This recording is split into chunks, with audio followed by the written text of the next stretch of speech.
Hi, everyone, and welcome back to the third installment of Affirmations That Actually Work. And we're going over certain affirmations from greats like Florence Scovel, Shinn, the amazing Florence Scovel, Shinn. Okay, and we will be going into others as well, like Joseph Murphy, etc. So today we're going to talk about what Florence calls living a life of hunching. You live through your hunches. So we're not talking about your instincts. We're talking about your intuition, and that's the realm of the six senses. That's the realm of inspiration, creativity, illumination, revelation. So that's the realm we're talking about. And she refers to, one of her sayings is, prayer is you talking to God, and intuition is God talking to you. Okay, so those are the answers that you get. But because we're so used to relying on the subconscious, on the conscious mind, on the rational mind, we don't. We've come to ignore our six senses, ignore our inner GPS. Okay, so the affirmation she talks about is, I live a life of intuition. You know, I am luck incarnate. I live a life of intuition. I am luck incarnate. I live by intuition. I am luck incarnate. So those are some of the things that she references around intuition. And the other thing she talks about is, I am wide awake to my good. I am wide awake to my good. So, for example, if you watching TV for too long, and there's this thought that you need to get to something, you need to go and do that thing that you were meant to do, that thing that's going to be building yourself up and preparing you for your success, and you stretching out the laziness, for example, and you hiding behind the term, you're labeling yourself as being a procrastinator. Those are all the things that are going to blind you. Okay, so you want to give in to that intuition that says, turn off the TV, turn off Netflix, or go towards your desk, sit down and start doing your thing. Start being a participant in your success. Okay, and in that you're going to say, if you're watching something too long, for example, in this example, you're going to say, I'm wide awake to my good. And that's going to give you the momentum to get off the couch. You're not going to analyze yourself and go on about how hopeless you are and how useless you are and how you cannot get from under this, oppressive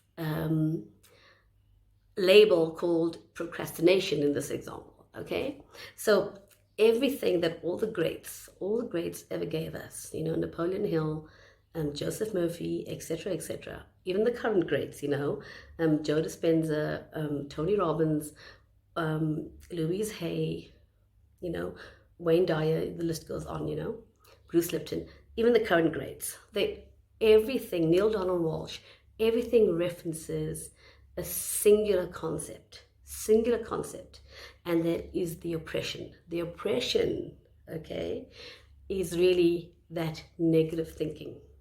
And negative thinking, a thought form, it becomes a word, it becomes an action, it becomes a belief, it becomes a character, and soon you are this person, XYZ. Those are all falsities. It's all nonsense, okay? That's the oppressor, negative thinking. And it's a breeding ground for fear and panic and disillusion and, lack of self confidence, insecurity, self-hatred, self-harm. And then that in turn, of course, breeds a number of physical and mental diseases.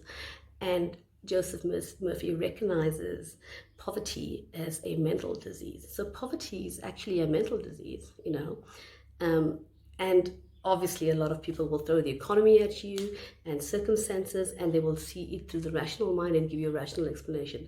But if you have to change your warped way of thinking, you'd soon come to realize that you are entitled to riches. That is your right. You are entitled to peace and fulfillment and happiness. That is who you really are. Okay, so those are the affirmations, to live a life of intuition to use your rational mind for certain things, to plot and plan. Your conscious mind is very, very significant because that's a gatekeeper that gives direction to the ship.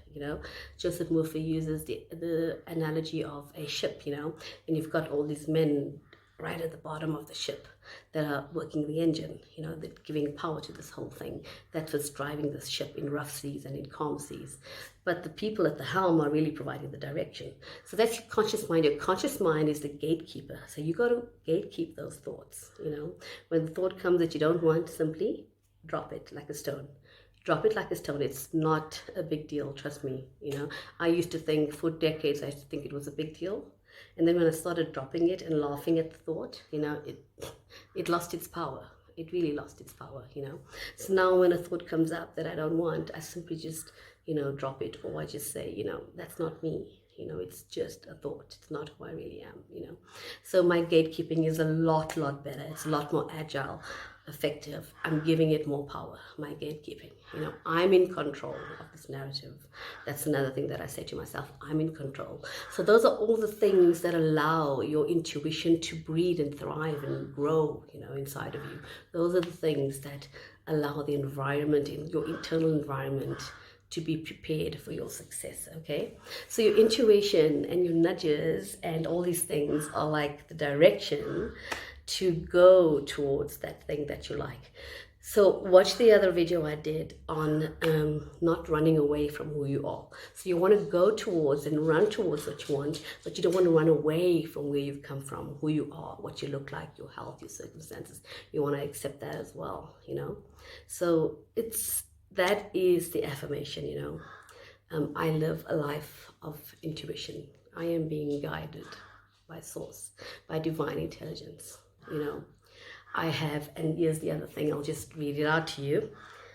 I'm wide awake to my good. I have the ears that hear my intuitive leads and eyes that see the road of fulfillment. The genius within me is released. I now fulfill my destiny. I'm wide awake to my good. I'm wide awake to my hunches. I'm wide awake to my intuition. I live a life of intuition. I am luck incarnate. I'll read this out to you again. I'm wide awake to my good. I have the ears that hear my intuitive leads and eyes that see the road of fulfillment. The genius within me is unleashed. I now fulfill my destiny. You guys should be impressed with me because I read that without using my spectacles. Okay. I'm at that age now where I need glasses. Oh my God. So anyway, that's the thing though. You want to really live this life of intuition. And I've been kind of really getting into this past couple of months specifically, no matter what my circumstances are, really vibing with my intuition, really getting to grips. That's become it's like becoming a normal conversation, I'll wake up and I'll say, okay, I'm going to follow my intuition. What does my intuition say? And then I'll just let it go and wait for things to reveal itself, So that's how you want to live. You want to live a magical life. That's another one of her expressions. I live a magical life. Okay, so you're wide awake to your good.